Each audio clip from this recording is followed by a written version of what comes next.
Hey, welcome to On This Day in Tudor History with me, Claire Ridgway, and Madge the cat, who's around by my feet, and Ari the cat, who's also around somewhere. Right, where am I taking you to today? Well, I'm taking you to the reign of Queen Elizabeth I, of course, the last of the Tudor monarchs.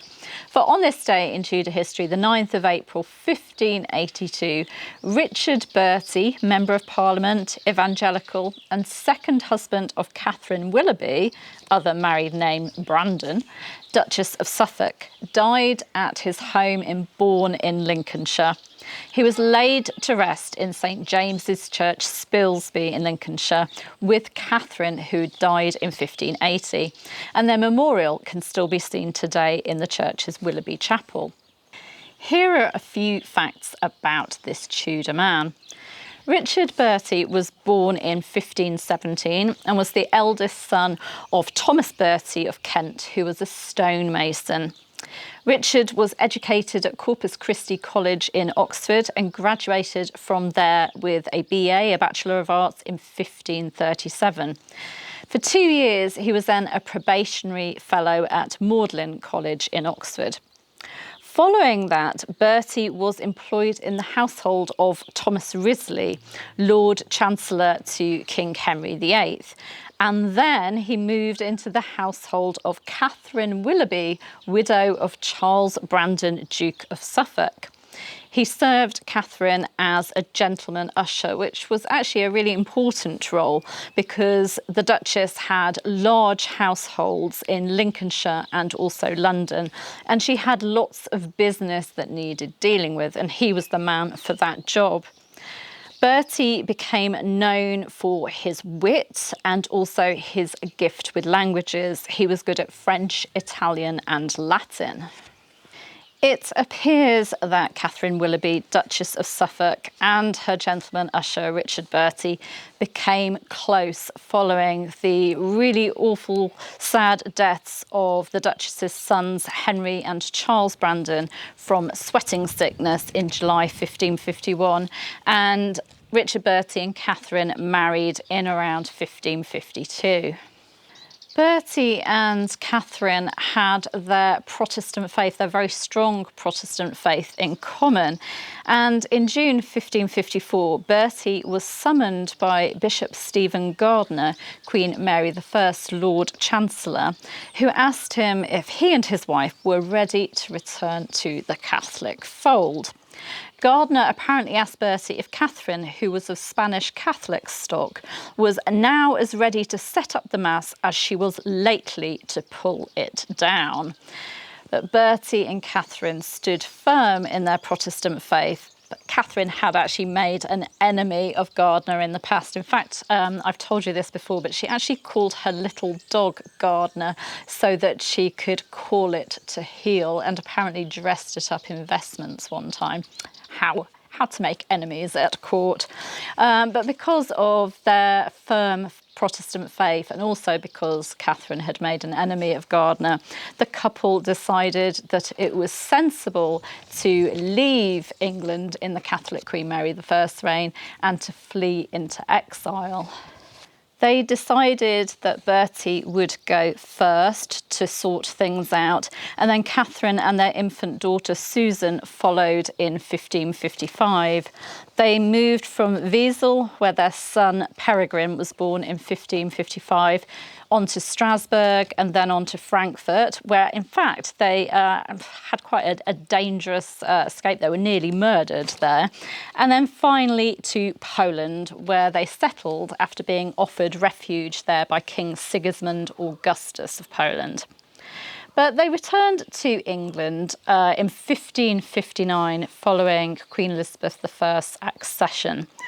And a bit of trivia here, their son Peregrine, who was born in exile, his name Peregrine means one from abroad, and that's why they chose it as his name. It referred to his birth in exile. Back in England, Richard Bertie set about writing an answer to Scottish reformer John Knox's polemical work, The First Blast of the Trumpet Against the Monstrous Regiment of Women. Now, in that work, Knox had attacked female rulers, arguing that their rule was contrary to the Bible, and Richard Bertie set about, correcting him. But Bertie's work was written for private circulation only. The couple were not favoured in Queen Elizabeth I's reign due to Catherine's religious zeal. It was perhaps a bit too over the top for Elizabeth, who started her reign wanting very much a middle way. And so the couple settled on their estates in Lincolnshire, Catherine's estates there. In 1563, Bertie served as a Member of Parliament for Lincolnshire, and in 1564 and 1565 he served as Sheriff of the county. All of these were really local positions away from court.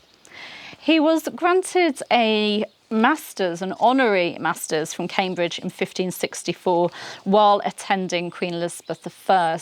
She was on progress and she was visiting the city there, and a number of people were given honorary degrees by the Queen there. Now, Bertie's biographer, Susan Wabuja, writes of how Bertie was overshadowed then and is really overshadowed now by his more famous wife, Catherine Willoughby, Duchess of Suffolk, and that he continued to serve her interests, especially in attempting to gain recognition of her claim to the barony of Willoughby of Eresby, which she wished to enjoy as the sole heir of her father, William Willoughby, 11th Lord Willoughby.